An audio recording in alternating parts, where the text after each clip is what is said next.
Hello everyone. जय हिंद। आज है 19 फरवरी और हम लोग पढ़ेंगे 19 फरवरी से बनने वाले सभी इंपॉर्टेंट करंट अफेयर। तो प्रीवियस क्लास में हमने देखा था कि किसके द्वारा भारत का पहला चेहरा प्रत्यारोपण कार्यक्रम शुरू किया गया। तो ये दिल्ली एम्स के द्वारा किया गया है। तो किस दिन हर साल अंतर्राष्ट्रीय बाल कैंसर दिवस मनाया जाता है? 15 फरवरी को। नई दिल्ली में आयोजित इंडिया एआई इम्पैक्ट समिट 2026 का जो थीम रहा, एआई फॉर ऑल। ऑल का मतलब हो गया सर्वजन हिताय, सर्वजन सुखाय। ठीक है। राजाजी राष्ट्रीय उद्यान किस राज्य में स्थित है जो हाल ही में खबरों में रहा? तो ये उत्तराखंड में स्थित है। मियां अमोर मोटली फरवरी 2026 में ये बारबाडोस जो है वहां की प्रधानमंत्री बनी है। भारत का पहला राष्ट्रीय गौ संस्कृति संग्रहालय ये मथुरा में स्थापित किया जाएगा। और डीबीएस बैंक जो है, डीबीएस बैंक एशिया प्रशांत क्षेत्र में वीजा इंटेलिजेंट कॉमर्स का पायलट प्रोजेक्ट शुरू करने वाला पहला बैंक बना। कौन? DBS bank. इन सीटू हवाई अभ्यास 2026 भारत और किस देश की वायुसेना के बीच आयोजित किया गया? तो ये भारत और थाईलैंड के बीच थाईलैंड के वायुसेना जो है इन दोनों के बीच में ये आयोजित किया गया है। डेविड जे फार्बर, जिन्हें अक्सर इंटरनेट का जनक कहा जाता है, किस प्रमुख नेटवर्किंग फ्रेमवर्क के प्रारंभिक विकास से जुड़े थे? तो ये इंटरनेट प्रोटोकॉल यानी आईपी से जुड़े हुए थे। हर साल 10 फरवरी को विश्व दलहन दिवस मनाया जाता है। वर्ष 2026 के लिए इसका थीम क्या रहा है? तो विश्व की दालें सादगी से उत्कृष्टता तक, इसका थीम था। तो ये सभी प्रश्न हम लोग प्रीवियस क्लास में डिस्कस किए थे। हम लोग चलते हैं अपना आज का सवाल नंबर 1 पर। और वहां चलने से पहले मैं आपको बता दूं कि इस तरह का अगर डेली का करंट अफेयर आपको चाहिए तो चैनल को सब्सक्राइब करें और वीडियो को लाइक करें। और इस वीडियो को ध्यान से देखें, इसमें जो भी आपको कमी लगे हमें कमेंट में बताएं। और जो लास्ट में हम प्रश्न पूछते हैं उसका भी कमेंट में आप जवाब दें। ठीक है। हम इसमें टॉपिक वाइज भी वीडियो आपको हम प्रोवाइड करवाएंगे। जैसे अभी आपका क्या कहलाता है, ये अभी समाप्त हुआ है ऑस्ट्रेलियन ओपन। ठीक है। तो ये 2026 में तो अभी उसका मात्र एक ही हुआ है। और 2025 में उसका जो 4 होता है ग्रैंड स्लैम में चारों, सबका हम इस तरह के करके टॉपिक वाइज भी वीडियो आपको हम प्रोवाइड करवाएंगे। और जो भी एग्जाम आपके आने वाले हैं सभी एग्जाम में ये आपका करंट अफेयर आपको काफी मददगार होगा, इसका गारंटी हम आपको देंगे। ठीक है। तो हम लोग चलते हैं सवाल नंबर 1 पर कि भारत ने लिम्फेटिक फाइलेरिस फाइलेरियासिस यानी हाथी पांव जिसको आप कहते हैं, ठीक है, को खत्म करने के लिए क्या समय सीमा निर्धारित किया गया है भारत सरकार के द्वारा? तो भारत का जो टारगेट है ये 2027 तक का है। कितना? 2027। ठीक है। यानी कि आने वाले सालों में ये जो हाथी पांव वाली समस्या है, जिसे आप लिम्फेटिक फाइलेरियासिस कहते हैं, ये समाप्त किया जा सकेगा। यानी कि इसके उन्मूलन का लक्ष्य 2027 है। जबकि ग्लोबल लक्ष्य यानी कि वैश्विक लक्ष्य जो है ये 2030 है। ठीक है। लिम्फेटिक फाइलेरियासिस यानी हाथी पांव मच्छरों के द्वारा फैलने वाली एक उपेक्षित उष्णकटिबंधीय बीमारी है।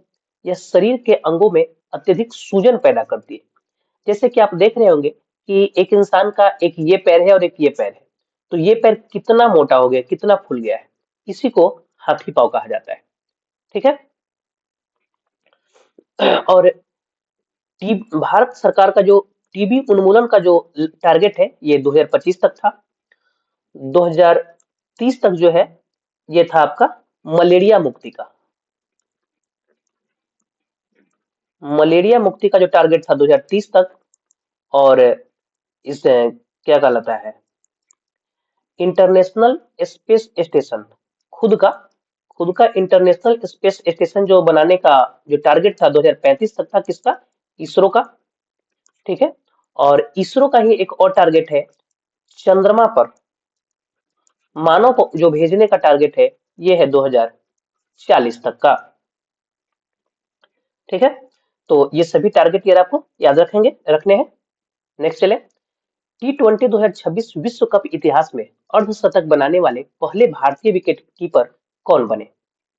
तो हालिया आयोजित इस टूर्नामेंट में जो अर्धशतक है ये कंप्लीट किए हैं कौन? ईशान किशन।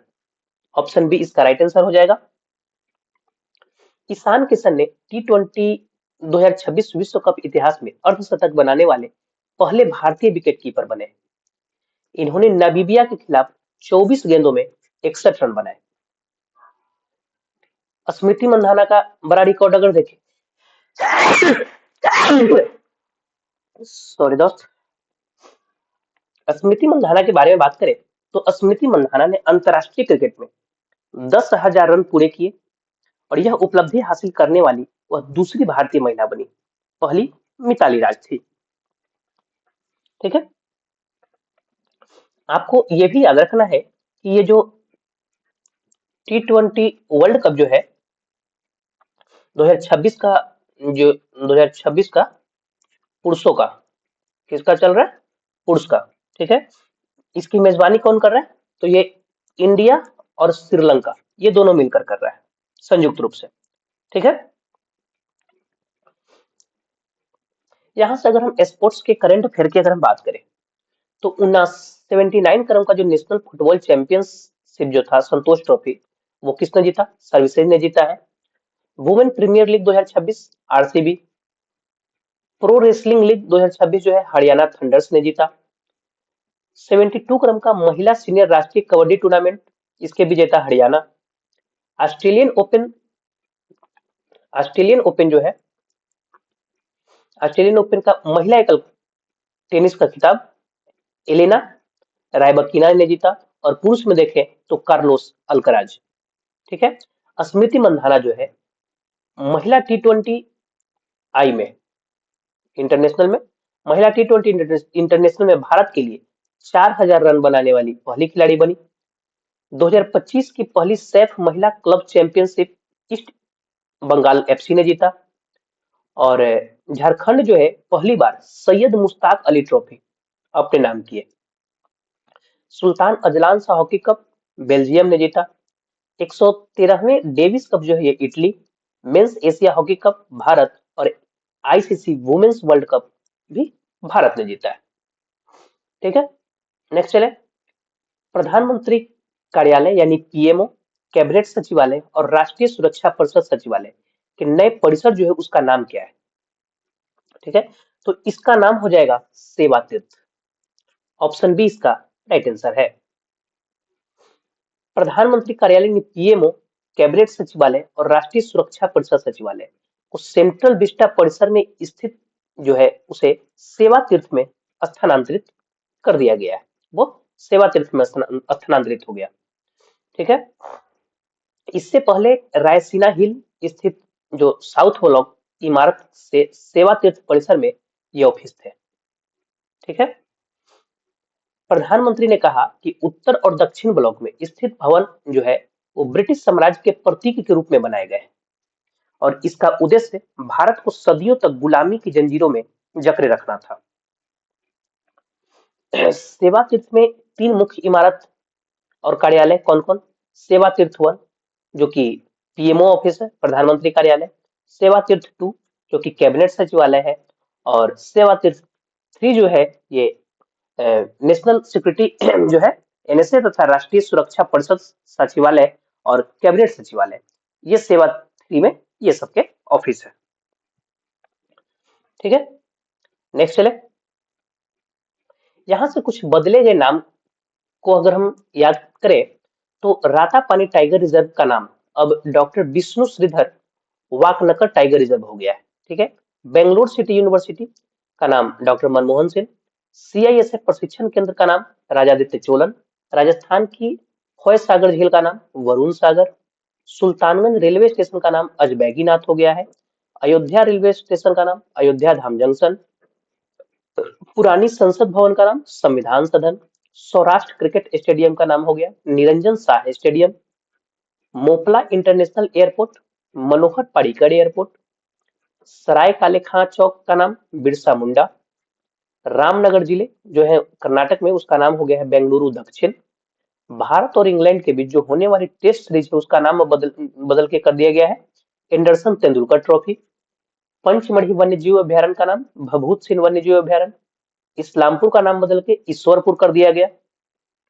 खैरथल तिजारा जो है राजस्थान में, उसका नाम बदल के भर्तृहरि नगर।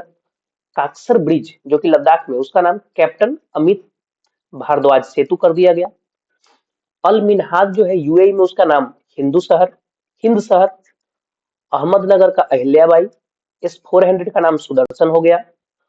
पोर्ट ब्लेयर जो है उसका नाम बदल के विजयपुरम कर दिया गया।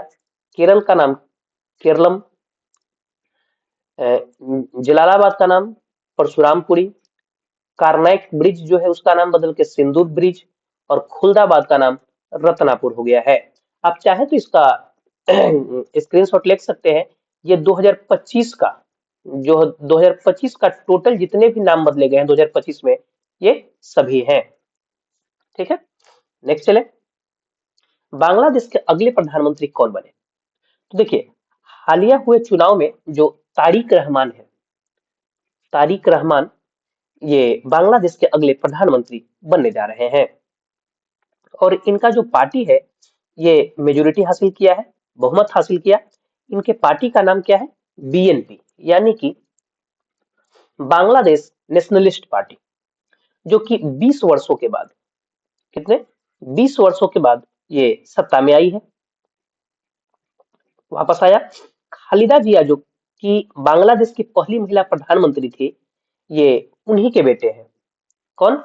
तारिक रहमान जो है ये खालिदा जिया के बेटे हैं, जो कि नेक्स्ट बांग्लादेश के प्रधानमंत्री बनने जा रहे हैं। इसे दक्षिण एशिया की राजनीति में एक नया बदलाव माना जा रहा है। ठीक है, अगर यहाँ से हम बांग्लादेश की बात करें तो राजधानी ढाका, मुद्रा बांग्लादेशी टका, महाद्वीप एशिया में है। संसद का नाम बोले तो जातीय संसद।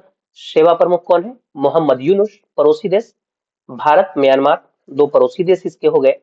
और कबड्डी जो है यहाँ का राष्ट्रीय खेल है।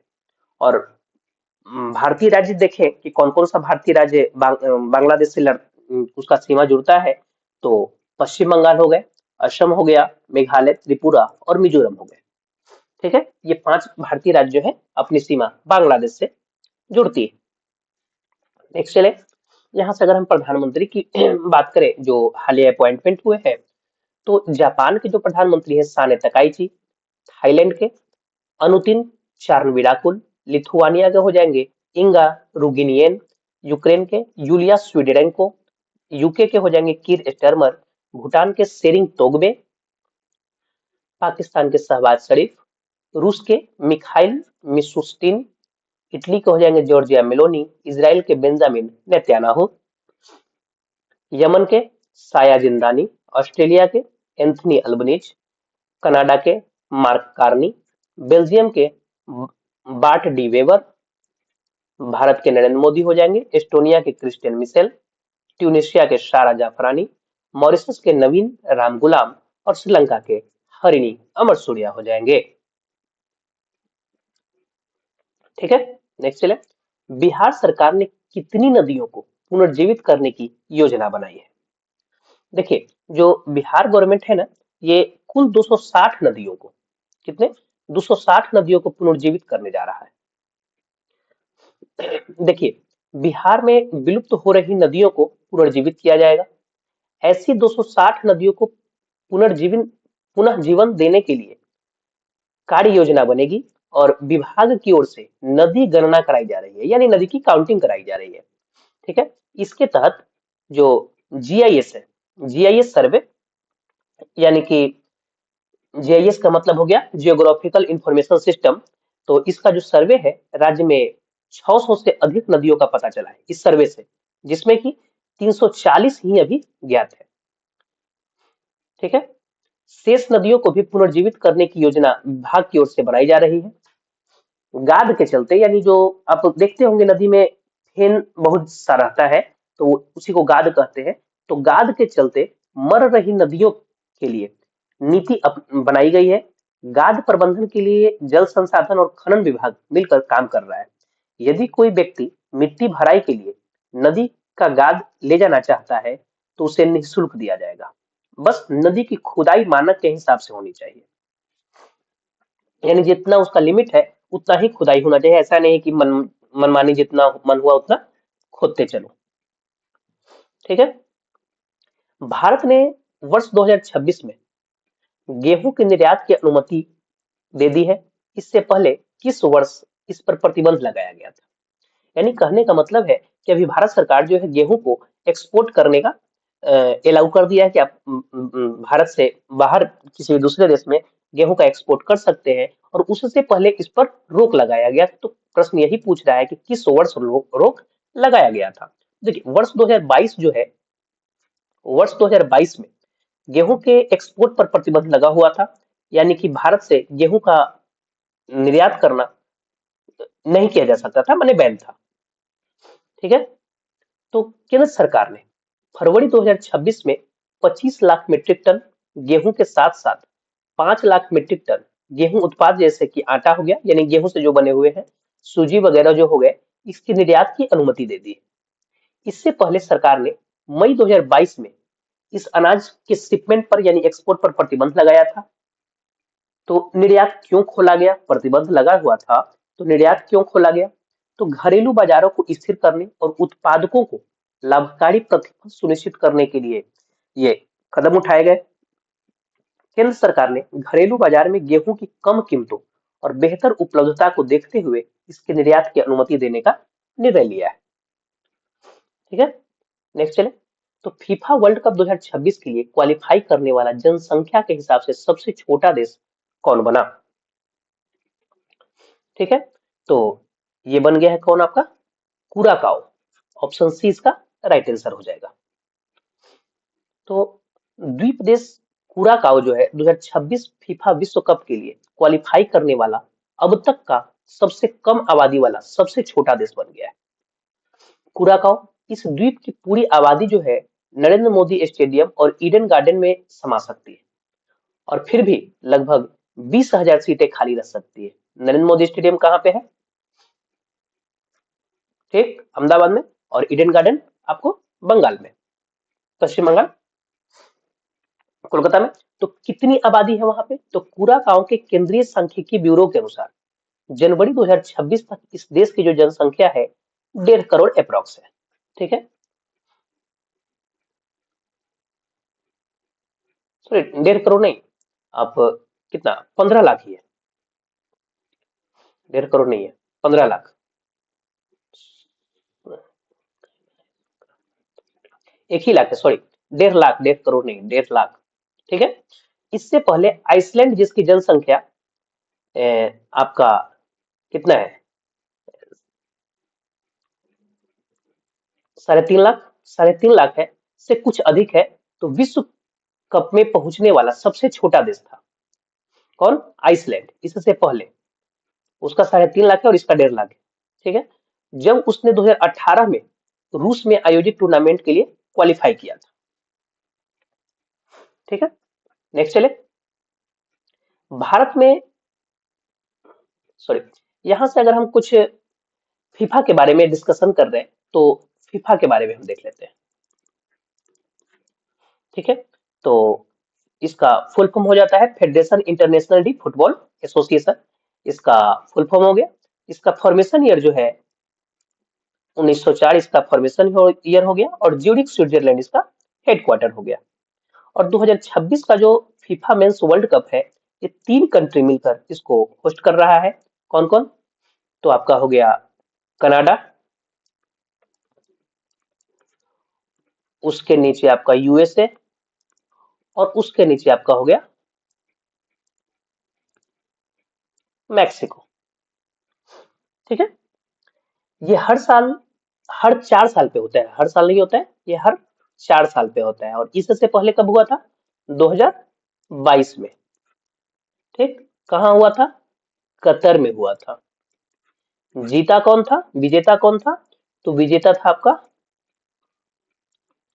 अर्जेंटीना। कैप्टन कौन थे? तो लियोनल मेसी। ठीक है, लियोनल मेसी के कैप्टनशिप में ये 2022 में कतर में जीता था।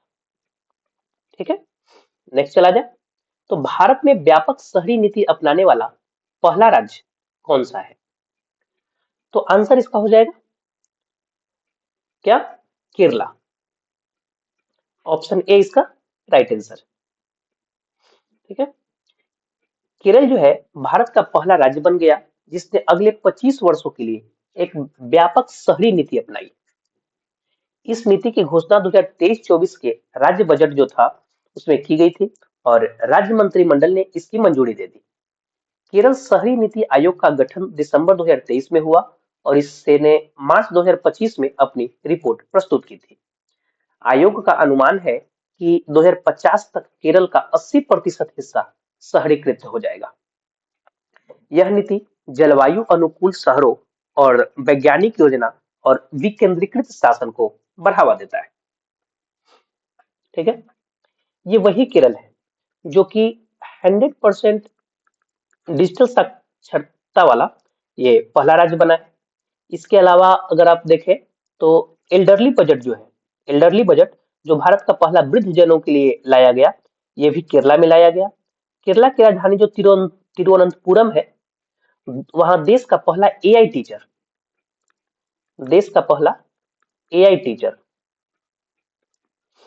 ठीक है, लॉन्च किया गया, जिसका नाम क्या था? आइरिस, जिसका नाम आइरिस था। ठीक है, और महाराष्ट्र में अगर देखें तो मोनापोस्ट क्लिनिक की शुरुआत करने वाला ये पहला राज्य महाराष्ट्र है। कर्नाटक जो है मृत्यु का अधिकार के लिए अनुमति देने वाला ये पहला राज्य कर्नाटक हो जाएगा। ठीक है, और तमिलनाडु ये भारत का पहला समुद्री गाय के लिए संरक्षण केंद्र स्थापित करने वाला पहला राज्य है।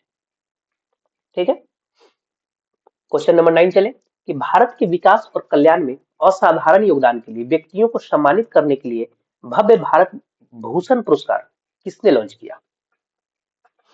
तो इसका शुरुआत सदगुरु जग्गी वसुदेव के द्वारा किया गया है। सदगुरु जग्गी वासुदेव के द्वारा। ठीक है,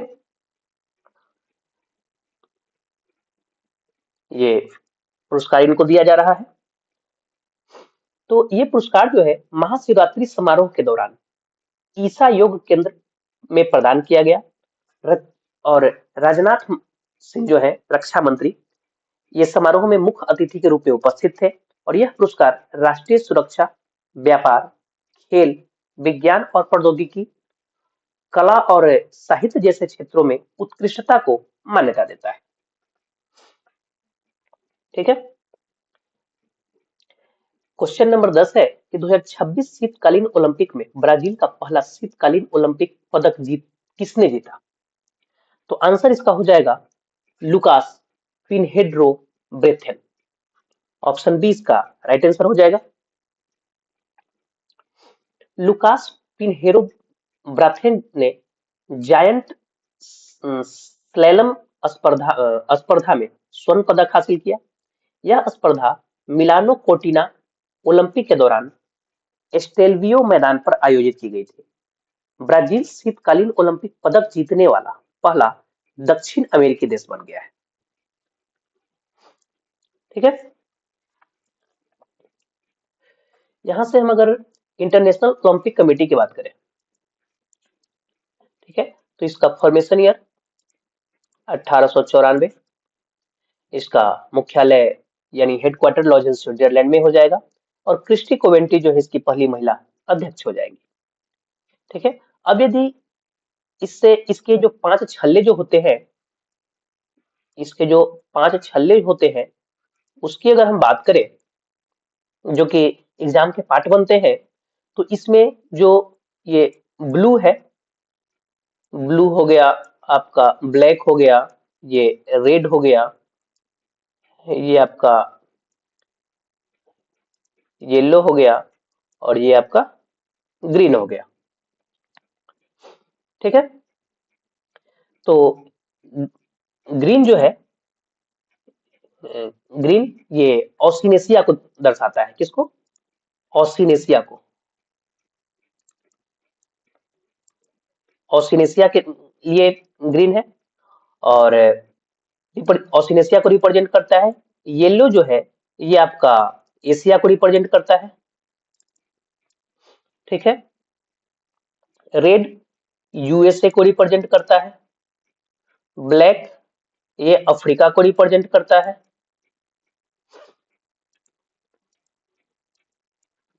अफ्रीका को, और ये ब्लू जो है, ब्लू यूरोप को रिप्रेजेंट करता है।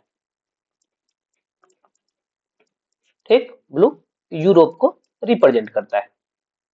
आप इसे याद जरूर रखें, ठीक है, स्टार मार्क करके, वीवीआई करके, जिस तरह से हो आप इसे याद रखें, क्योंकि एग्जाम के पार्ट ये नेसेसरी रूप से बनते हैं।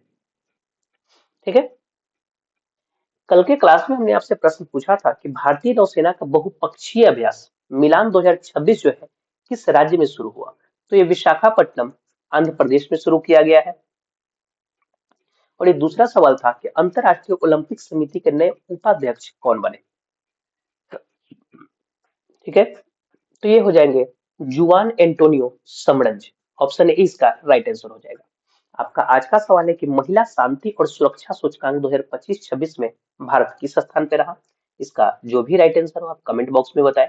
और ये दूसरा सवाल है कि गुजरात सरकार द्वारा गिफ्ट सिटी के नए अध्यक्ष के रूप में किसे नियुक्त किया गया है?